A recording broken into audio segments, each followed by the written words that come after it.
जेवली भुरग्यानो सगळी.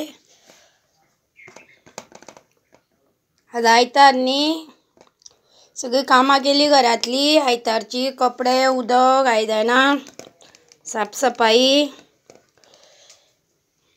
बटाट्याचो रोस केलो आनी सोलकडी केली, वांटून हाडलेली.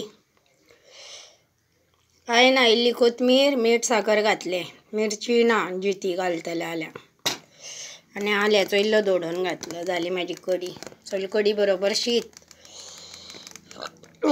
उकडे तांदळाचे गांवठी, गोंयचे तांदूळ उकडे तांबडे. म्हाका खूब घोस्त उकडे तांदळा बरोबर जेवपाक बी. बटाट्याचो रोस केला. वांटून हाडली मिरसांग, तेतून घातले सगळे आनी शिजोवन काडले.